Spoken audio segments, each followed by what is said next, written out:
I'm Kim DeFiori. I'm a doctoral student in the Department of Health Policy and Management. In 2004, you joined the U.S. Army as a cadet.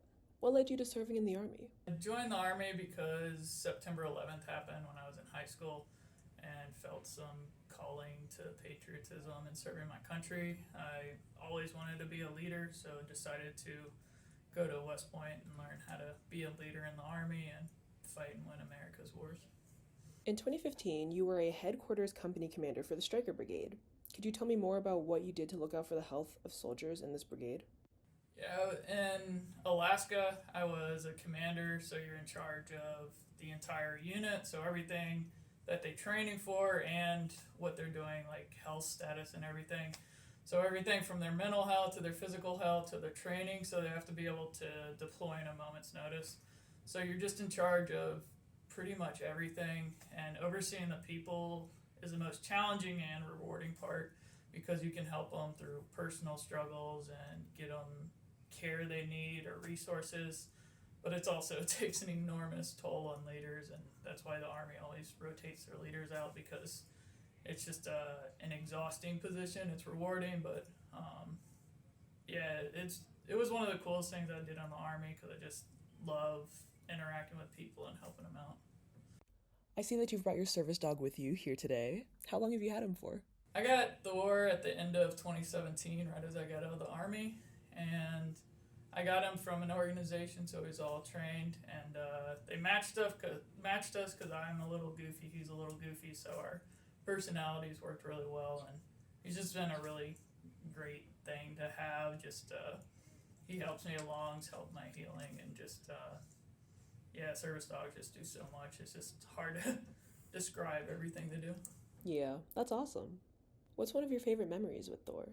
One of my favorite memories with Thor is we're at the beach one day and there was some decent waves for like the Delaware area, and he just took it upon himself just to run full force into him, and he was just knocking himself down, but he just like kept getting up and kept going, and it was just funny to watch because like the beach was empty, which is like never happens, but it was just like one of those like movie moments where you just get to watch this like full goofy Thor just doing his thing, enjoying life, and like I don't know, I've always wanted to have a beach day as joyous as that. That's cute. In 2021, you published a book called Healing with the Service Dog's Touch. What's one of the biggest lessons Thor's taught you? Thor's taught me a lot. Like there's a saying that we used to say in my MBA was assume a positive intent.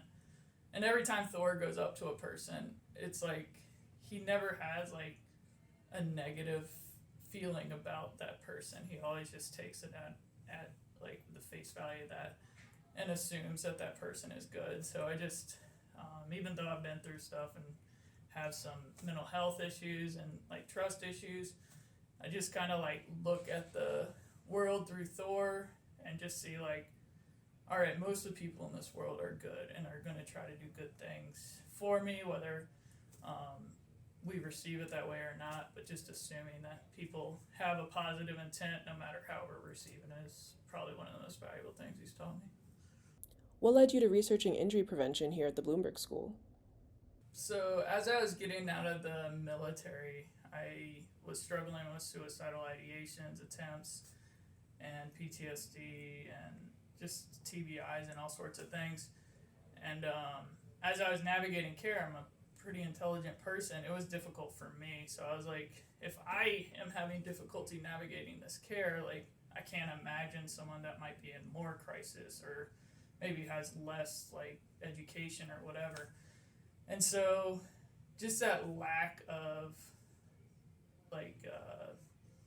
that lack of easiness navigating the system and trying to get care is what kind of pushed me to get there. And then I just saw the hurdles as like insurance deductibles are enormous. Like most people don't even know the different levels of mental health care. Like there's outpatient treatment, there's intensive outpatient, residential, then there's acute inpatient. And so just like that lack of knowledge and just accessibility really drew me to like wanting to help mental health at a policy level rather than just an individual level. That makes sense, and it certainly ties into the 3-minute pitch you gave today. For those who may not know, you competed in the Empower Your Pitch contest with a topic about the importance of listening to the lived experience of LGBTQ plus veterans to understand what affects veteran suicide. What motivated you to take part in this competition? I think once we get into scientific research, we have a hard time communicating it without jargon and without giving the message. So we'll miss like massive parts of like the background. We'll just be like, oh, everyone knows this because we've been in the research so much.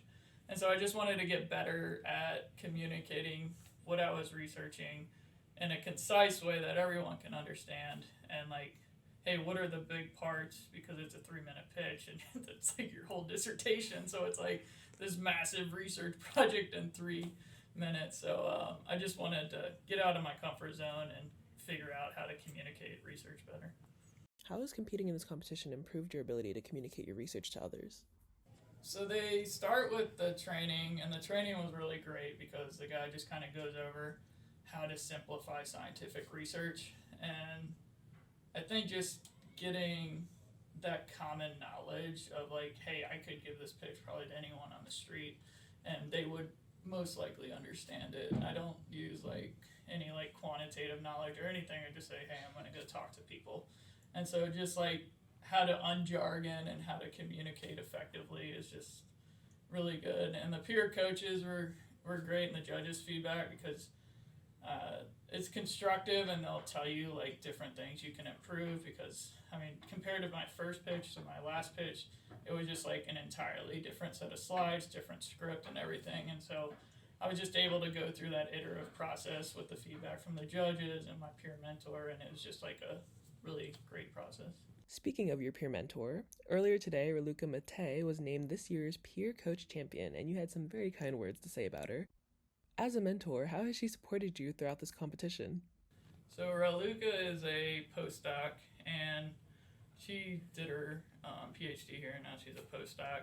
She does some music research, but they asked the finalists from last year to be mentors this year, and so they paired us up. And she has a background in psychology, which was helpful because my pitch is about suicide, so she could connect with it and understand it. We would just meet on Zoom after the second round of pitches, and she would just give me some feedback. She'd review the judges' feedback because the judges are doing it in such a condensed way, so it's not always like super clear, no fault of them, but you're just able to like look at their feedback, integrate it, and then also like you give it, like I gave the pitch to Raluca quite a bit, and she was able to find more places I could improve and just be more clear about my message. How do you like to decompress? When I'm not working, I really enjoy just being in the outdoors. So I have a kayak, so I like going kayaking. I like walking the dogs and just anything to go outdoors and get some vitamin D or enjoy the rain or anything just to, I mean, the research I'm doing is incredibly heavy, so just trying to find that balance and connect with nature, because when you're depressed, the only antidote is connection and a lot of mental health stuff, but connection is an easy way to get any sort of like mental health dips. So I just try to get outside and connect with things. Do you have any book recommendations? Conduct Unbecoming, it's about the don't ask, don't tell policy in the military and serving, everything 1994 and before. And it just highlights a lot of the stories about different service members, the LGBTQ service members, and the contributions they made. And it also highlights how the don't ask, don't tell policy was a giant letdown, because we wanted to openly serve, not be told like, you can't ask about it and you can't tell about it, but we're still going to do witch hunts. So it highlights that complex policy in time. Very solid recommendation. Okay, our last question is, how do you feel after having won the Outstanding Public Engagement Through Research Communication Award? I was grateful to win the award. I thought my pitch was great, but then you see everyone else's pitch and you're like, oh my gosh, like there's a lot of competition and these people are doing incredible work. So I was just very humbled and surprised that I won. I'm excited to go represent JHU in Austin. I mean, everyone knows Austin. It's a fun town. And I actually did my undergrad thesis research in collaboration with the University of Texas. So I think a couple of the researchers are still there, so hopefully I can link up with them. And that was back in like 2008, so it'll be good to see them almost 20 years later.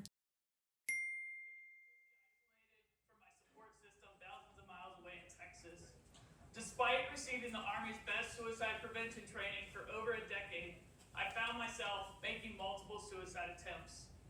The Army suicide prevention training to identify someone in crisis and escort them to care was ineffective for me and so many other veterans.